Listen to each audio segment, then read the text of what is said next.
അസ്സലാമു അലൈക്കും. ഞാനിന്നിവിടെ നല്ല ടേസ്റ്റി ആയിട്ടുള്ള ഒരു ഫിഷ് ബിരിയാണി റെസിപ്പിയാണ് ഉണ്ടാക്കുന്നത്. ഇത് നമുക്കങ്ങനെ ഈസി ആയിട്ട് തയ്യാറാക്കാമെന്ന് നോക്കാം.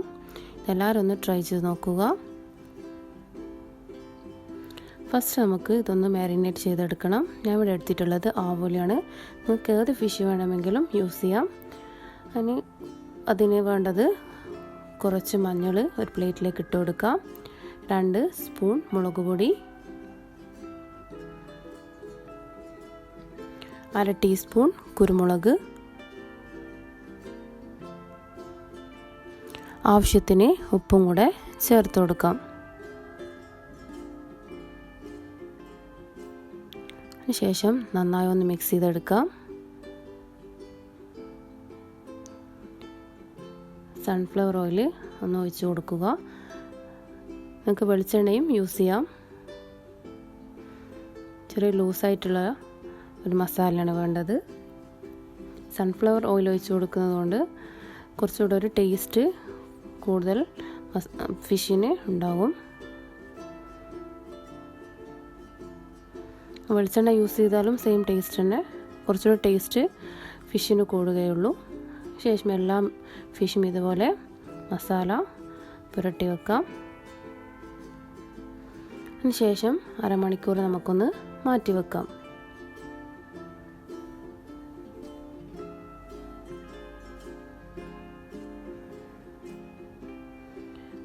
ശേഷം 3 കപ്പ് ബസ്മതി റൈസ്. ഞാൻ ഇവിടെ എടുത്തിട്ടുള്ളത് ഇന്ത്യ ഗേറ്റിൻ്റെ ബസ്മതി റൈസാണ്. നേരത്തെ മാരിനേറ്റ് ചെയ്ത് വെച്ചിട്ടുള്ള ഫിഷാണിത്.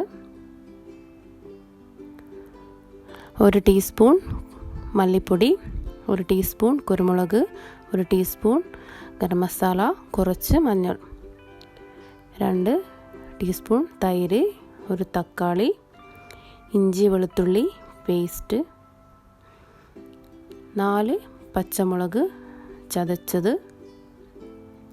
3 സവാള ചെറുതായി കട്ട് ചെയ്തത്, പുതിന, മല്ലി.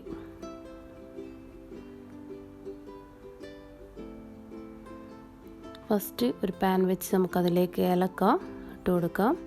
ഓയിൽ ഒഴിച്ചതിന് ശേഷം ഏലക്ക, പട്ട, ബേ ലീവ്സ് ഇതെല്ലാം ഇട്ട് നന്നായി ഒന്ന് മൂപ്പിച്ചെടുക്കാം.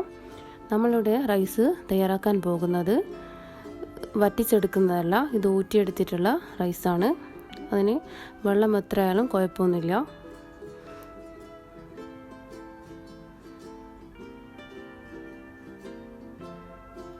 അത് ചോറ് വേവിക്കാൻ ആവശ്യമുള്ള വെള്ളം അതിൻ്റെ അകത്തേക്ക് ഒഴിച്ചു കൊടുത്താൽ മതി. അതുപോലെ 90% മാത്രമാണ് ചോറ് വേവിച്ചെടുക്കുന്നത്. ബാക്കി നമ്മൾ മസാല ഇട്ടതിന് ശേഷം ആണ് ബാക്കി വേവിച്ചെടുക്കുന്നത്.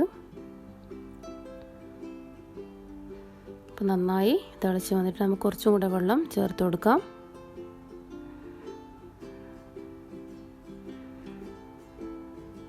ഇതിലേക്ക് കുറച്ച് ഓയിൽ ഒഴിച്ച് കൊടുക്കുക. ആവശ്യത്തിന് ഉപ്പും കൂടെ ചേർത്ത് കൊടുക്കാം. 1 ലെമൺ ഇതുപോലെ നന്നായി സ്ക്വീസ് ചെയ്തതിൻ്റെ ജ്യൂസ് നന്നായി ഒഴിച്ച് കൊടുത്ത് അതിൻ്റെ തോടും അതിലേക്കൊന്ന് ഇട്ട് കൊടുക്കാം. അതിനുശേഷം നമ്മൾ നേരത്തെ പൊതിർത്ത് വെച്ച അരമണിക്കൂർ പൊതിർത്ത് വെച്ചിട്ടുണ്ട്. ആ റൈസ് അതിലേക്കൊന്ന് ചേർത്ത് കൊടുത്ത് 90% വേവിച്ചെടുക്കാം.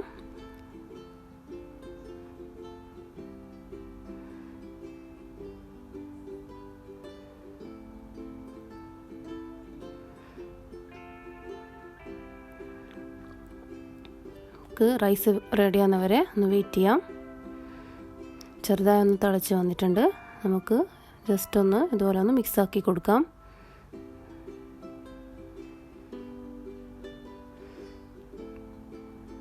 അതിനുശേഷം നമുക്ക് വേറെ സ്റ്റൗവിലേക്ക് ചോറ് മാറ്റി കൊടുക്കാം. ചോറൊന്ന് അവിടെ നിന്ന് വെന്ത് വരട്ടെ. 90% വെന്ത് വന്നാൽ മതി. അടുത്തതൊരു പാൻ വെച്ച് അതിലേക്ക് കുറച്ച് സൺഫ്ലവർ ഓയിൽ ഒഴിച്ച് കൊടുക്കാം.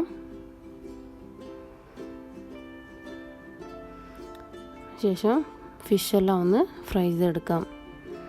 ഇത് നന്നായി ഫ്രൈ ചെയ്ത് വരേണ്ട ആവശ്യമില്ല.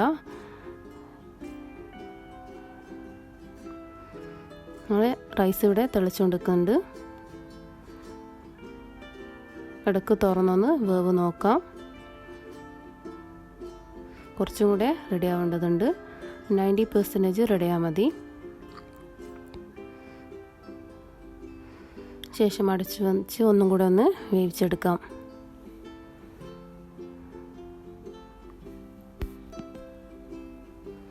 നമുക്ക് ഫിഷ് ഒന്ന് തിരിച്ചിട്ട് കൊടുക്കാം.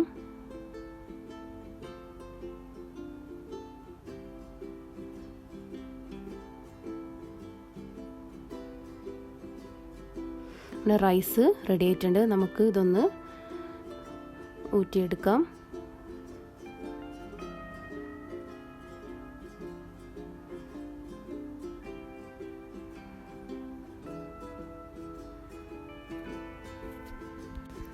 ഫിഷ് ഇവിടെ റെഡി ആയിട്ടുണ്ട്.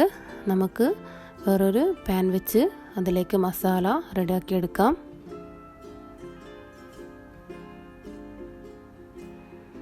അതിലേക്ക് കുറച്ച് സൺഫ്ലവർ ഓയിൽ ഒഴിച്ച് സവാള നന്നായി വഴറ്റിയെടുക്കാം.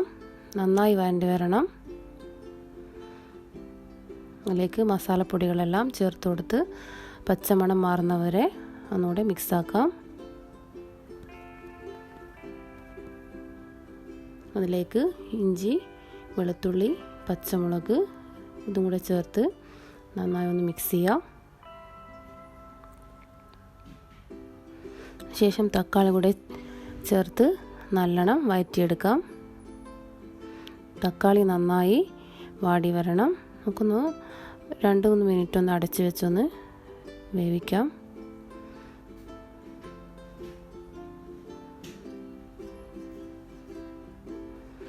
ചെറുതായി ഒന്ന് ഇതുപോലെ ഒന്ന് ഉടച്ചു കൊടുക്കുക.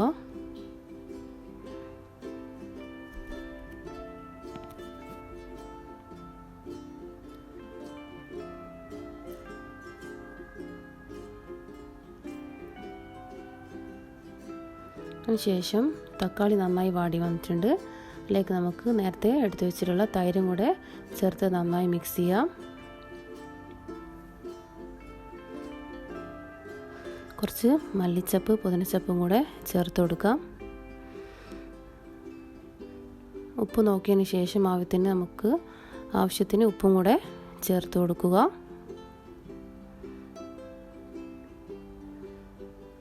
ശേഷം നേരത്തെ ഫ്രൈ ചെയ്ത് വെച്ച ഫിഷ് ഇതുപോലെ ഒന്ന് ഇട്ട് കൊടുക്കാം.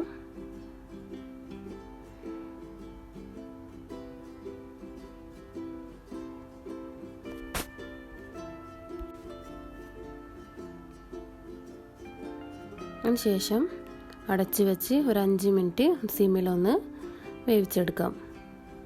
അപ്പോൾ 5 മിനിറ്റ് കഴിഞ്ഞതിന് ശേഷം നമ്മളൊന്ന് തുറന്ന് നോക്കിയിട്ടുണ്ട്. കുറച്ച് കറിവേപ്പില ചേർത്ത് കൊടുക്കുക.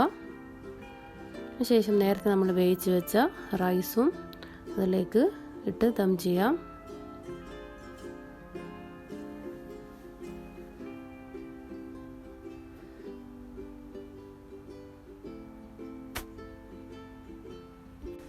ഒരു ലെമൺ നല്ലോണം പിഴിഞ്ഞ് അതിൻ്റെ ജ്യൂസ് എടുത്ത് അതിലേക്ക് കുറച്ച് മഞ്ഞൾ ഇട്ട് കൊടുത്ത് ഇതുപോലെ ഒന്ന് ചെറുതായി ഒന്ന് ഒഴിച്ച് കൊടുക്കാം. ചെറിയൊരു കളറിന് വേണ്ടിയിട്ടാണ്.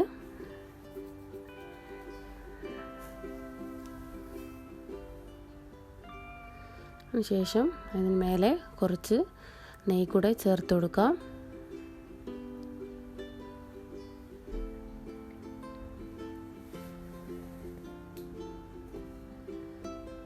കുറച്ച് മല്ലിച്ചപ്പ്, പുതിനച്ചപ്പും കൂടെ ചേർക്കാം. അതിൻ്റെ മേലെ ബാക്കിയുള്ള റൈസും ഇതുപോലെ ഒന്ന് ഇട്ട് കൊടുക്കാം.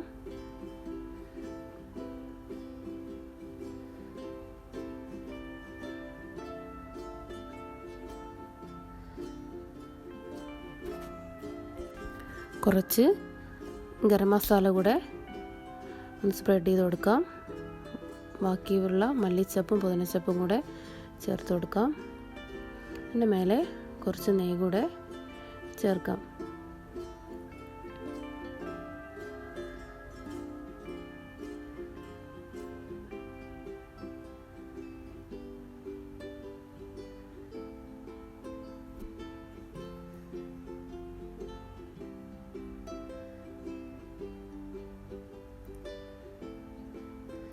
ശേഷം ലാസ്റ്റ് കുറച്ച് മഞ്ഞൾപ്പൊടി എടുത്ത് ഇതുപോലെ ഒന്ന് എല്ലാ സൈഡിലും ഒന്ന് സ്പ്രെഡ് ചെയ്ത് കൊടുക്കാം. നല്ലൊരു കളറായിരിക്കും നമ്മുടെ ബിരിയാണിക്ക്. ശേഷം ഒന്ന് ഇതുപോലെ ഒന്ന് പ്രസ് ചെയ്ത് കൊടുക്കാം. ഫുൾ ഫ്ലെയിമിലിട്ട് ഒരു 5 മിനിറ്റ് നന്നായി വേവിച്ചെടുക്കാം. അതിന് ശേഷം 5 മിനിറ്റ് ലോ ഫ്ലെയിമിലിട്ടിട്ടൊന്നും വേവിച്ചെടുക്കുക.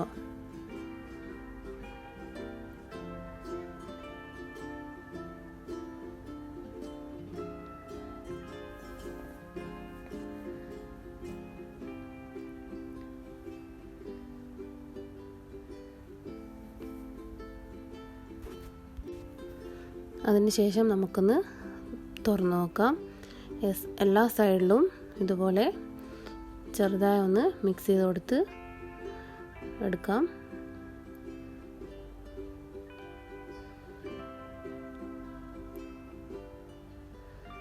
അടിയിലുള്ള ഫിഷ് പൊട്ടാതെ നോക്കണം.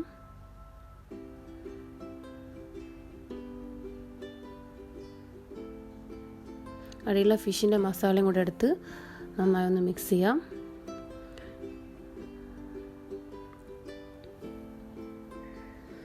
നമ്മുടെ ഫിഷ് ബിരിയാണി ഇവിടെ റെഡി ആയിട്ടുണ്ട്.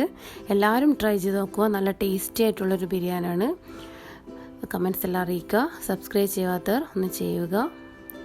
Thanks for watching.